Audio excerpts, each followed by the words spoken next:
Gaël Fonseca, le chef de l'État Emmanuel Macron va prendre son temps pour de longs échanges directs avec les agriculteurs.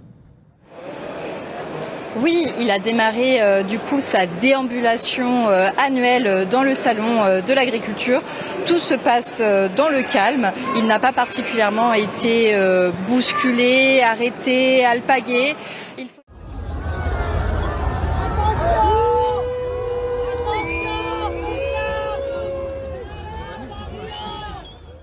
Qu'on allait paumer à cause des brides. On s'est battu sur ces transitions, donc on lâchera pas. Et la PAC, c'est pas l'avenir de l'agriculture. D'ailleurs, vous avez l'image en direct, la déambulation. Je précise aux téléspectateurs, le hall 1 est complètement bunkérisé. 10 secondes. Vous aviez 10 secondes. Non mais je précise aux téléspectateurs. Non mais le téléspectateur qui à 9h52 nous rejoint et qui se dit mais qu'est-ce que c'est que ce petit carré ? C'est le président de la République qui est au salon de l'agriculture pour inaugurer le salon. Le hall est complètement bunkérisé, donc on va avoir un salon Potemkin et tout va bien se passer avec monsieur. Le salon des cocus, eh oui, tous les ans nous y avons le droit. Vous savez, c'est les marronniers, hein, ils appellent ça dans le journalisme les marronniers, c'est-à-dire le truc qui revient. On a le salon de l'agriculture, on a le Tour de France, on a les résultats du bac, on a les vacances, on a toutes ces séquences qui se répètent d'année en année dans un côté invariable avec toujours la même propagande. Alors là, Macron, il a compris cette année qu'il ne fallait pas aller au contact des agriculteurs et du peuple, donc il s'organise son petit comité, c'est bunkérisé, comme vous l'avez entendu, mais les médias mainstream officiels, comme toujours, vous mentent, disent n'importe quoi et travestissent la réalité, parce que par les images que vous avez vues, vous voyez les deux sons de cloche, alors vous avez CNews qui n'a pas digéré C8, qui là, c'est en train de se venger sur Macron. Bon, bah là, ils ont compris qu'ils ne voulaient plus lui lécher le cul, que ça ne servait à rien. Je pense que le Rassemblement national, ils vont comprendre que l'avoir léché le cul à Ferrand, ils pensent que Marine ne va pas sauter, mais je pense qu'elle va sauter parce que ces gens-là, avec qui vous pactisez, vous trahissent toujours.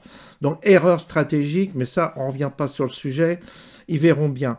Mais concernant la situation des agriculteurs, évidemment, on voit toujours les mêmes têtes, on revoit il y a les gilets jaunes, évidemment, la Confédération paysanne qui elle, n'a pas le droit de rentrer, mais enfin, ils ont eu quand même leurs élections, mais tout cela se fait quand même dans une forme de mièvrerie terrible, tout cela c'est dramatique parce que ce salon de l'agriculture, si vous voulez, c'est le salon des morts vivants, il n'y a plus rien, quoi. Il reste des prototypes comme ça qui fonctionnent encore, mais c'est fini, c'est mort.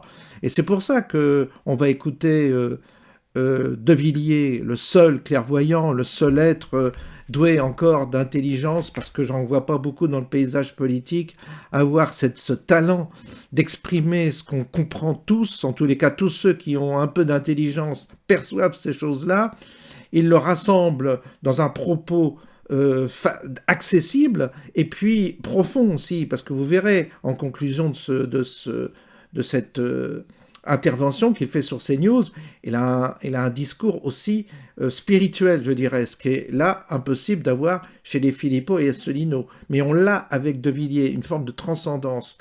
Et c'est ce qui me plaît chez De Villiers. Donc moi, évidemment, j'espère qu'un jour, il déclarera sa... Mais même s'il déclare sa candidature, vous verrez, les gens ne le comprendront pas. Parce que le français moyen est con.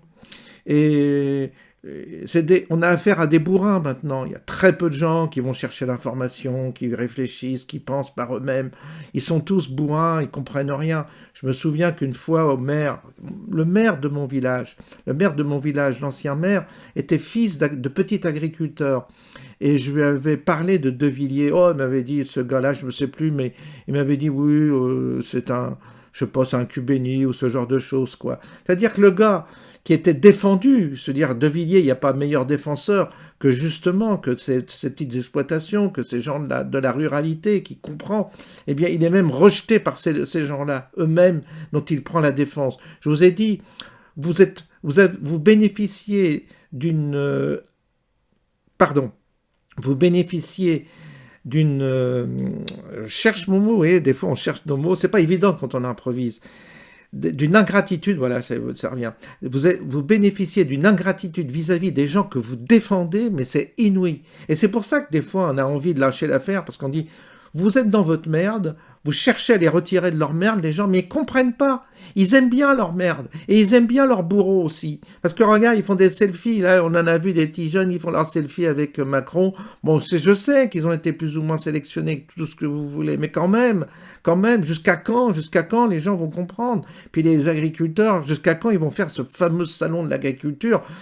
Il faudrait plus qu'il y ait de salon d'agriculture. Ils auraient dû, justement, et ça ne devrait plus exister. Ils devraient dire, c'est fini, on fait plus le cirque avec les Parisiens, là, qui viennent les voir comme comme un zoo, quoi. Ils viennent voir les agriculteurs comme s'ils allaient au zoo et voient des hommes avec le béret. Ah oui, ça fait bien, j'ai mon béret. Ça fait authentique, vous comprenez? Tout ça est ridicule. Il y a un cirque, il y a un cinéma qui est qui devient même, je dirais, d'une indécence et c'est un spectacle abominable, ce à quoi on assiste. C'est un théâtre qui devient, comment dire, exécrable. On a vraiment devant nous une expression qui est... le plat à tourner, le plat, vous voyez, c'est comme un plat qui sent mauvais, ça y est, c'est fini, c'est comme un poisson qui a tourné, vous avez envie de le jeter, ça c'est pareil, on nous resserre toujours le même plat, mais on a envie de dégueuler à force de bouffer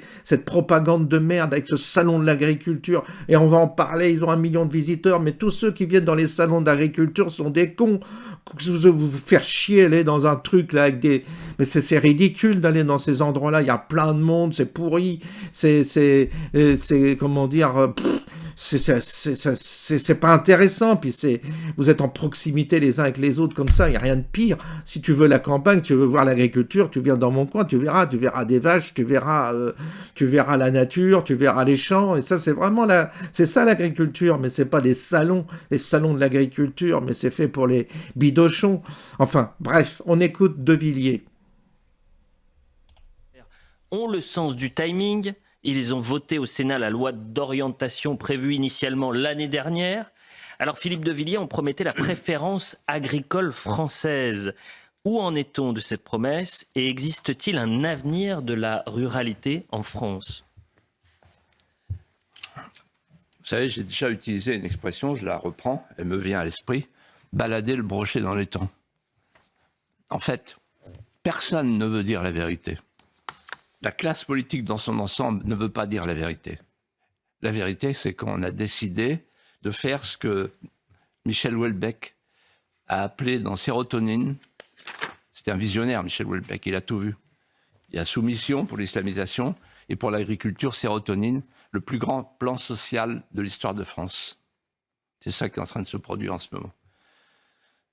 Hier, je faisais mon vélo, parce que moi aussi, je fais du sport. Vous dites que j'en ai besoin, c'est ça? De reprendre un peu le sport, c'est ça? Et tout à coup, il y a un tracteur qui arrive, qui me coupe la route. C'est vrai que le tracteur s'arrête et le paysan descend. C'est mon voisin, il s'appelle Maxime. Et il va se reconnaître. Et il me dit tu vas parler du salon de l'agriculture. Je dis ah bah oui. Il me dit c'est catastrophique. Je dis mais attends, dis-moi justement où on en est par rapport à l'année dernière. On s'était parlé l'année dernière, tu m'avais dit voilà ce qu'on veut, voilà, etc. Il me dit ah ben rien. Je dis mais la surtransposition, rien. Mais les poulets ukrainiens, rien. Le Mercosur, rien. Les traités de libre-échange, il y en a de plus en plus. Et puis le pacte vert, ça continue. Et les contrôles, oui, ça continue. Mais en fait, il ne se passe rien. Les politiciens font des moulinets. Voilà.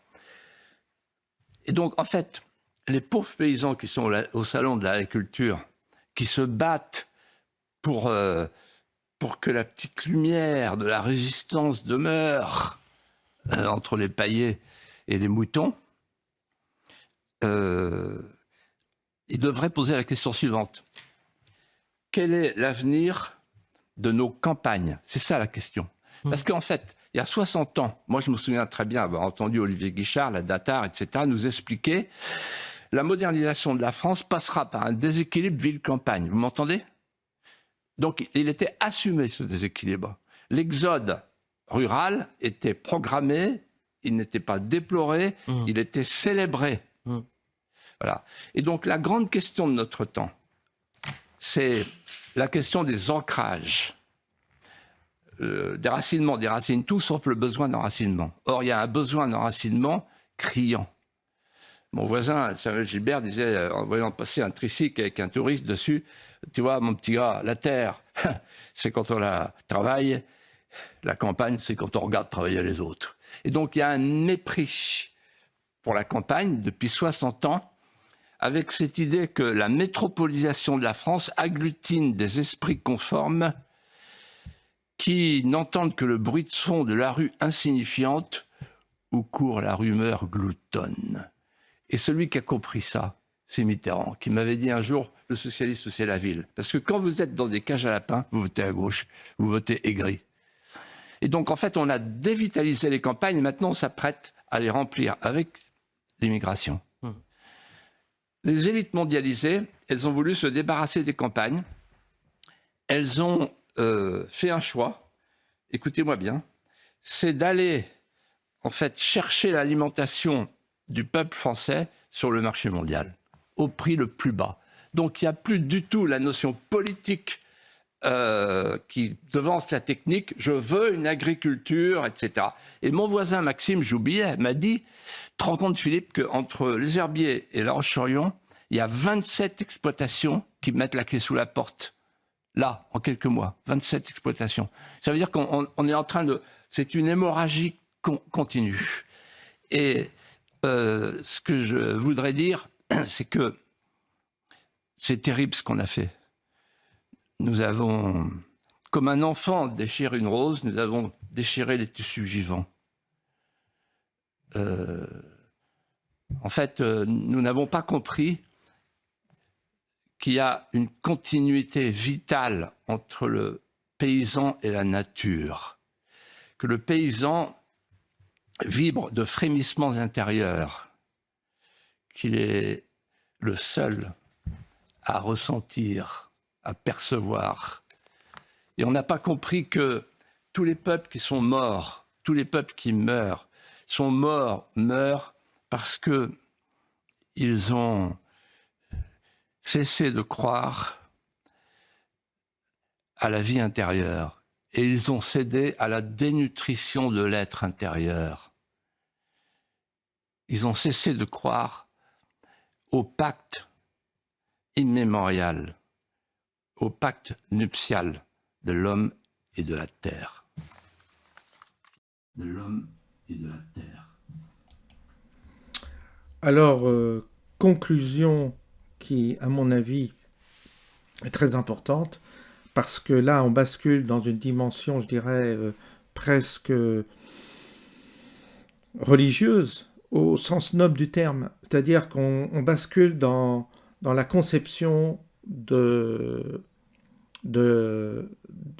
mariage, en quelque sorte, entre l'humain, son âme, nourrie par, justement, l'environnement de la nature, l'environnement naturel.